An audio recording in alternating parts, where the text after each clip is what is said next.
नमस्कार साथियों। तो ये देखिए, भारतीय डाक यानी कि इंडिया पोस्ट विभाग से निकली हुई कुछ भर्तियां हैं जिनके बारे में मैं आपको बता रहा हूं। ये हैं सरकारी नौकरी ग्रामीण डाक सेवक के लिए निकली 5222 वैकेंसी। ना होगी लिखित परीक्षा, ना ही इंटरव्यू, चयन का है ये आसान रास्ता। तो क्या है देखिए, और इसमें पद कौन कौन से रहेंगे, कौन कौन से पद हैं। Branch post master, assistant post master और डाक सेवक। आयु सीमा की बात की जाए तो इसे भरने के लिए न्यूनतम आयु 18 वर्ष होनी चाहिए, जबकि अधिकतम 40 वर्ष।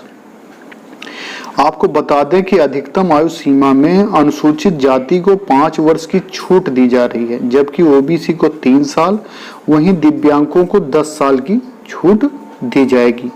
और बाकी देखिए, पद के अनुसार वेतन क्या रहेगा। जीडीएस वीपीएम को 12,000 से 14,500 रुपये, जीडीएस वीपीएम डाक सेवक के लिए 10,000 से 12,000 रुपये। और चयन की पूरी प्रक्रिया, मेरिट सूची बनाने के लिए उम्मीदवारों को ऑनलाइन आवेदनों का चयन सबसे पहले किया जाएगा। उसके बाद 10वीं में प्राप्त अंकों के आधार पर अंतिम चयन होगा। अन्य जरूरी शर्तें, चयन के बाद निवास दिखाना जरूरी। पदों के चयनित होने के बाद अभ्यर्थियों 1 माह के अंदर संबंधित पोस्ट ऑफिस शाखा वाले गांव में रहना होगा और वहीं से संबंधित प्रमाण पत्र प्रस्तुत करना होगा। तो ये देखिए पूरी खबर है। सरकारी नौकरी निकली हुई है ये। इंडिया पोस्ट रिक्रूटमेंट ग्रामीण सेवक, ग्रामीण डाक सेवक बनने का अच्छा मौका है। ओडिशा पोस्टल सर्किल और तमिलनाडु पोस्टल सर्किल में बम्पर भर्तियां निकली हैं। भारतीय डाक विभाग के तहत ग्रामीण डाक सेवक बनने का सुनहरा मौका दिया जा रहा है। इसी क्रम में कुल 5222 वैकेंसी निकाली गई हैं। खास बात यह है कि इसके लिए ना तो इंटरव्यू लिया जाना है, ना ही परीक्षा होगी। कैसे अप्लाई करें, how do I apply for postal recruitment 2020, क्या है salary, what is the salary of ग्रामीण डाक सेवक। तो ये मैंने बता ही दिया है पीछे। अब आगे चलते हैं, देखिए क्या है, जिसमें ओडिशा पोस्टल सर्किल के लिए 2060 वैकेंसी, जबकि तमिलनाडु पोस्टल सर्किल में 3162 भर्तियां निकाली गई हैं। इस पोस्ट पर आवेदन करने की अंतिम तारीख महीने के अंत तक यानी 30 सितंबर तक दी गई है। इसके लिए उम्मीदवार को कम से कम 10वीं पास होना अनिवार्य है।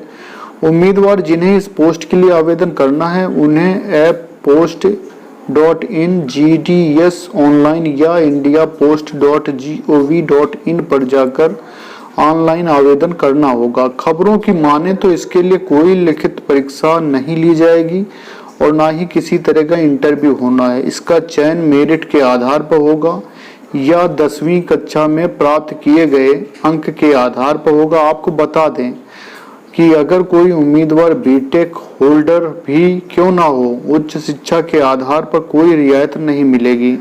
चयन सिर्फ और सिर्फ 10वीं मार्क्स के आधार पर ही होगा। तो ये देखिए बिल्कुल नई चीज इन्होंने बताई। टेक्निकल योग्यता क्या होनी चाहिए, कंप्यूटर का बेसिक नॉलेज होना चाहिए।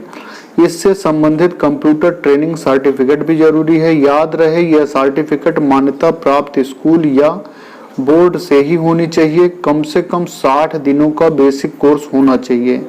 जिन्होंने 10वीं या 12वीं या उच्च शिक्षा कंप्यूटर विषय को लेकर किया है उन्हें इस मामले में छूट दी गई है। शैक्षणिक योग्यता, उम्मीदवार को मान्यता प्राप्त स्कूल या बोर्ड से 10वीं कक्षा में उत्तीर्ण होना अनिवार्य है। 10वीं में मैथ और अंग्रेजी में उम्मीदवारों का पास होना अनिवार्य है। अनिवार्य शैक्षणिक योग्यता से अधिक योग्यता रखने वाले उम्मीदवारों को किसी भी तरह की रियायत नहीं मिलेगी।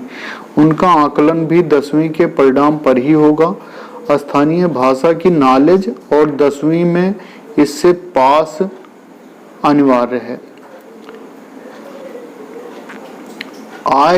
अन्य आय का स्रोत दिखाना जरूरी। डाक विभाग द्वारा मिलने वाले वेतन के अलावा भी पद पर चयनित अभ्यर्थियों को एक और प्रमाण देना होगा, जिसके अनुसार उन्हें यह दिखाना होगा कि उनके आय का स्रोत केवल डाक विभाग नहीं बल्कि कुछ और भी है।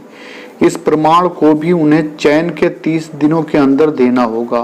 गांव में पोस्ट ऑफिस संचालन। जीडीएस बीपीएम पद पर चुने गए उम्मीदवारों को ब्रांच पोस्ट ऑफिस पर संबंधित गांव में पोस्ट ऑफिस के संचालन की जानकारी उपलब्ध और सुनिश्चित करानी होगी। इसे भी चयन के 30 दिनों के भीतर ही करना होगा। और यहाँ से आप ऑनलाइन आवेदन कर सकते हैं। क्या है? India post gdsonline.in, GDS online C3P1। तो ये है, इससे आप जो हैं यहाँ से आवेदन कर सकते हैं और काफ़ी अच्छी वैकेंसी है। और जिन्होंने अभी तक हमारा चैनल सब्सक्राइब नहीं किया है तो सब्सक्राइब कर लें, बेल आइकन दबाएं, जिससे आपको पूरी जानकारी मिल सके।